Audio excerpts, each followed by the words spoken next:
Welcome back to Supernatural Japan, the podcast where history, folklore, true crime, and the unexplained collide on the shadowy streets and misty mountains of Japan.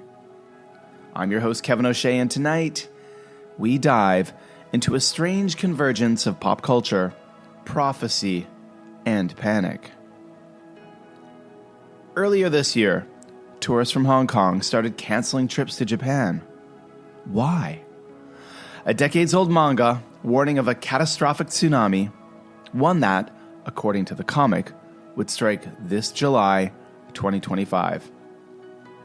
What was once a fringe curiosity has now fueled fear, travel warnings, and widespread social media speculation. In this episode of Supernatural Japan, I sit down with Jay Allen, journalist and founder of Unseen Japan, to discuss his recent article about this eerie manga prediction and the cultural ripples it's caused. We'll explore where this prophecy came from, how it's spreading, and whether there's anything to fear, or if we're just witnessing the latest evolution of urban legend in a digital age. So, sit back, turn the lights down, and let's explore the mystery of the Great July Tsunami. So here we are. It's another episode of the Supernatural Japan podcast. And in this episode, I have a guest. And that's always fantastic, always super interesting because, we bring on guests because we're going to be talking about really interesting things that sometimes I'm definitely out of my depth with. And last weekend, I was scrolling through Blue Sky when I came across a headline or an article that just caught my attention and I had to read. And it had to be a topic for this podcast. And so I really want to thank Jay Allen for coming on the Supernatural Japan podcast. Jay, I was wondering if you could introduce yourself to the listeners, just let them know what you do and where you're based. Sure, Kevin. I'm really honored that you invited me to be on here, and thank you for the opportunity. My name is Jay Allen. I am the publisher of Unseen Japan. We've been publishing Unseen Japan now since about 2018. It started when I was still living in the United States, but now I am actually based in Tokyo, so I can do more on-the-scene reporting. Yeah. We cover Japan particularly from the standpoint of trying to pick up on social and cultural trends and the way that Japanese society is evolving and changing. So we'll do standard news, but also a lot of coverage of, social issues, social justice issues, cultural changes, history, the way language is changing, that kind of flavor of story. Nice. And definitely, for those out there listening, if you're not already reading Unseen Japan, you definitely should be. If you're listening to this podcast, clearly you've got some capacity and interest in Japan. So definitely, it's a must-see site. I probably will also include this interview in the Just Japan podcast. So it's the same thing with Just Japan podcast listeners. Definitely, there's a reason why you're listening to the podcast. And Unseen Japan is about all things Japan and a very interesting take on a lot of aspects and of things. And I mean, no better example than what we're here to talk about today. So what jumped out at me was an article that you wrote, and the title was Manga Warning of Great July Tsunami Convinces Hong Kong Tourists to Avoid Japan. It's like, what is this all about? And then I went through it and I was like, wow, this is really interesting. So maybe I'll throw it out to you. Where did this article come from? Why did you decide to write about this topic? And what the heck is going on that a manga would somehow deter tourists at a time of such, we'll use the term over tourism, which is maybe sometimes an overused term. But, it's in the time of over tourism. How could something deter people from coming to Japan? Yeah, absolutely. Thanks a lot, Kevin. This story is very much kind of in the vein of why I started Unseen Japan in the first place, in that it is a story that, unless you're really paying attention to Japanese news and things that are happening here, might just miss the radar completely, because this is, the centerpiece of this is about basically a small time manga artist from decades ago who, had a minor career, basically retired, and then events just kind of conspired to bring her into the spotlight. So let's step back and let me tell the story about exactly how it happened a little bit. Yeah. So I came to know this through the news reports that I was seeing, or that, Hong Kong tourists are all of a sudden, very much some of them are canceling plans to the point that you can actually like see this in the flights that are going out of Hong Kong International Airport to various locations in Japan. You can see a decrease in the flights that are booked. And it's something that's been appearing in Hong Kong news. So I was like, why is this happening? So I dug into it, and it all goes back to a manga artist named Tatsuki Ryo. And Tatsuki Ryo was born, I believe, if I'm remembering right, in 1954. Like I said, she had a career for a couple of decades as a manga artist.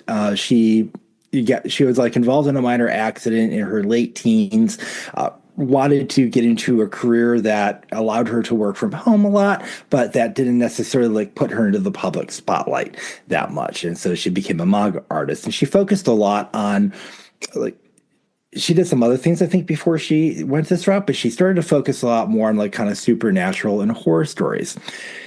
The other thing that she did, however, was that she kept a dream journal of the dreams that she had, and she cataloged them since, I believe, 1978 is what she said. And she herself will say that a lot of her dreams are very much like just ordinary dreams, the same kind of crazy crap that we all have, which she cataloged to be able to kind of better understand herself, see how she was processing her day, maybe find some deeper meaning in the things that she was seeing. Mm-hmm. But some of her dreams, from her standpoint and from the standpoint of others, seem to appear prophetic. And so some of these dreams included things that were, fairly local, such as the murder of a local woman in Yokohama in a nearby park. But they go up to, for example, her saying that she actually had a couple of dreams that predicted the death of Freddie Mercury of Queen years before it happened. Like she had a dream seeing that Freddie died, that it was broadcast on the news. She had another dream that there were statues of the Queen members in front of her, but Freddie's was missing, that kind of thing. So she talked about her prophetic dreams, and basically two installments of her mangas that she wrote, and they were published in various magazines in Japan. I think they were published in two different magazines, and they recounted some of these prophetic dreams. Okay. And one of the dreams also talked about like a tsunami that would happen. Now, these later would get compiled into a larger volume right around about the time, actually, that she decided to retire. So she published both of these mangas, and they're like installments. They're not tankobon. They're not like huge, like large collections of manga. But she had a tankobon of all of her works released later in 1999. And in this collection, that included the two stories that I was talking about before. And on the cover of this manga as well, which you can see in the article on our site. On the cover of this, she has like a drawing of a bunch of pages of like basically excerpts from her dream journal that include things, like, the death of Freddie Mercury, dreams she had about Princess Diana, but it also includes, the words, great calamity, March 2011. And this is back in 1998, 99, mind you. So, of course, it gets published. No one thinks anything about it until, some 12 years later, the Tohoku earthquake happens. The Great Tohoku earthquake, where I think 14,000, 15,000 some people tragically lost their lives in that. But after that, obviously, this kind of little throwaway passage that was on the cover of this manga garnered a little bit of attention because it seemed to be prophetic.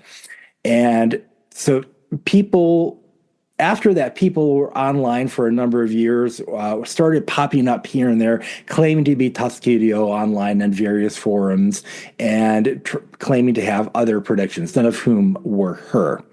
But in 2021, her volume of manga, Watashi ga Mita Mirai, The Future That I Saw, got re-released and included expanded material and commentary from her from the kind of almost at that point, like 20 years that had passed, since the initial predictions. And in this commentary, she says that one part of the manga that I drew that depicted a tsunami, that hasn't happened yet. That was not the Tohoku earthquake. That is going to be a major disaster that's going to strike in July 2025. And she had a bunch of other predictions that were layered on top of that after that would happen. So, for example, she's predicting she sees it's a massive calamity, but also introduces like a new kind of world regime of peace and understanding that occurs after that. Dare to dream, I guess. But anyhow, that was published back in 2021. It is now 2025. We're getting close to the date. This manga has been translated into Chinese. It's available widely in Hong Kong, and it's suddenly become like a big topic of discussion in Hong Kong because people are worried that this might actually happen.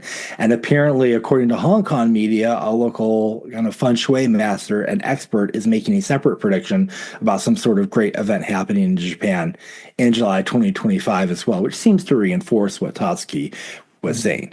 So based on all this, basically the number of flights that are going to Japan from Hong Kong are noticeably decreasing. So for example, flights from Hong Kong to Tokushima, Japan's island of Shikoku, have cut basically one of their 3 weekly round trips because there simply isn't the volume to sustain those flights anymore. And the governor of Shikoku, Gotodo Masazumi, has had to come out and basically say, it's fine. A disaster can happen anytime in Japan, which doesn't really sound reassuring, but it's true. You really predict when these things will happen. Yeah, so people are trying to fight back and counter like some of this fear that's coming up, but it's real and it's noticeable. It's impacting tourism. That's really fascinating. Yeah, I mean, because very recently, I can't remember where I was listening to some news, local. It might have even been like Canadian news or something, and they were saying about scientists making predictions about the Nankai Trough, and they're basically saying that Japan can't expect a big one coming in the relative near future. Within the next few years, they are absolutely expecting something big to happen, just because all the signs scientifically are there. But it's very kind of Nostradamus-esque for those to be just like, oh no, it's in a manga. Princess Diana, Freddie Mercury, next, what's going to happen? Yeah, and I think a lot of the discussion of the Nankai Trough was really dominating the news here last year. Last year was my first full year living in Tokyo. Okay. And we had a lot of seismic activity. Like you felt it in Tokyo like all the time. I feel it a little bit here and there now, but nothing like we felt last year. And I think we had a pretty sizable one in the summerish, if I remember correctly. And that's when a lot of the discussion of scientists coming up and saying, there's going to be a big one at some point. I think there was some fear for a while that it was potentially imminent within the year. And then scientists came out and said, we don't necessarily see that. But, like you said, maybe in a couple of years time frame. So everyone's already a little bit on edge. And I think this just adds additional fuel to the bonfire. Yeah. No, I wonder, I mean, those people being on edge are probably mostly not Japanese, I would assume, too, because I think Japanese have a very shogunai attitude towards, I think, things in a way. I mean, obviously, disaster preparedness is first and foremost for a lot of people, but this is what happens in Japan, right? So I think even like my own wife, who's from Osaka, and we're going to be spending the summer in Osaka.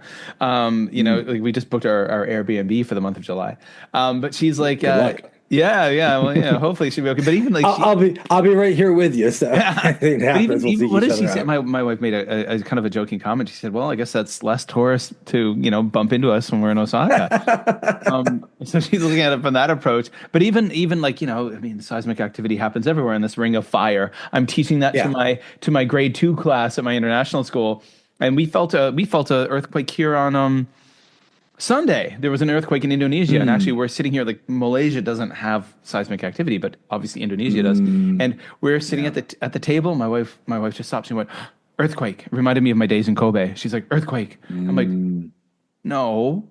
And she's like, "Yes." I'm like, "No." And she's like, "Trust me."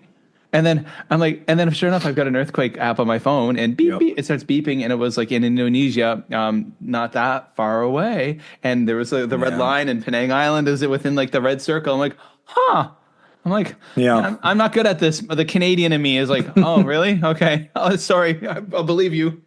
Yeah, I originally I was born in New York State in the Okay. United States, and I moved out to Washington State to the Seattle area in Mm. 1999. And of course, in 2001, we had the Nisqually quake, and I remember that day because I was kind of walking and strolling around downtown in Pioneer Square, which ended up being fairly heavily hit because it has like a lot of old brick buildings from the turn of the 20th century.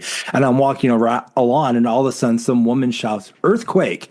And I'm like, "That's a weird thing to shout just out of nowhere." Yeah, right. And then What's she I look on? in the Oh shit, what's her problem? Yeah. And then I look in the distance and I can see stuff shaking in the distance, and I'm like, Um, oh, earthquake. And then we started to feel it. I started to see like the bricks falling off of old Awful. buildings in Pioneer Square around us. Yeah, it was Mm. for somebody who had grown up in New York State, which is not does not have a lot of seismic activity, maybe Yeah. once in a blue moon. It was, a fairly frightening thing to live to. Thankfully, not a massive earthquake by injury standards. I think maybe, one, two people Yeah. died in Okay. that. But otherwise, we got off fairly easy. But still, Yeah. it's a heck of a thing to live through if you haven't lived through it before. Yeah, absolutely, absolutely. It is terrifying when you do experience it. I mean, I grew up in Nova Scotia, and that's again no seismic Mm. activity on the east coast of Canada. Not really. Not growing Yeah. up, but I spent more than 10 years in Japan and never really experienced big ones. There was a big one summer after I'd left Japan. We living in China, and we came back for a summer, and we were staying at a hotel in Kobe, and there was a pretty big one. But my wife very much remembers the Kobe earthquake vividly, and Yeah. we were there in 2011, but we were in Kobe, so obviously it wasn't. We weren't Yeah. affected by it. But yeah, this is interesting stuff. That an entire island state, I suppose. I'm not sure the status, special zone now of China, Hong Yeah. Kong, that it would affect that much of an impact on tourists to not want to come. So that's Yeah, and the impact is still lingering. And there was just a news article out today. I published some posts about it on our social media okay. sites. Uh, Paper interviewed Toscudio and asked her, what do you think about all this? And she gave some fairly vague answers about like, oh, I'm glad people are thinking more about disaster preparedness. Then she also remarked, but she didn't say this exactly, but she kind of tried to tell people, try to like take my predictions with a grain of salt. Make sure you're listening to experts and taking into account what experts Yeah. have to say as well. So she tried to be, like really measured in her response, but didn't, in my point of view, really address the fact that she's caused kind of a level panic Right. that's impacting Japanese tourism. Right. From a book she wrote like more than 30 years ago. Right, exactly. That's wow. That's Exactly. fantastic. But also from her standpoint, I think um, it's interesting because there are like a lot of other stories in her books, which she ended up like doing some like commentary and explanation Okay. on. So, for example, there was one in which she basically predicted she had a dream about like this angel would come to her and say, if you ask me to take you away, I'll take you away in 5 years' time. And that was like in 1995 that she had that dream, and that was predicted to be like maybe like some sort of like big event on like January 2nd, 2000, perhaps. But in her own commentary on it, she says, "Well, I now think that dream was basically like the universe telling me that after I put out this book with this prediction, that my work is done. My part to play has been done. I've warned people, and that I can now like kind of take a step back from that." So, I think she believes what she saw. She believes that, she is doing some measure of good in her mind by raising this as a potential issue. Hmm. Fascinating. Fascinating. Yeah. Well, hopefully her predictions will be wrong. But I'm banking on it. My wife's going back to Australia for July. I'm going to be here in Tokyo, so I'm Just hoping for a very uneventful and Yeah. hopefully a little more cooler summer than we had last year. Yeah. We're planning on flying to Osaka on the 9th or the 10th, and we're hoping for a nice, safe summer of enjoying being in Japan. And cooler would be nicer too. Yes. Jay, I don't want to keep you much longer. I really appreciate you coming on the podcast. Where can people find the amazing work that you do?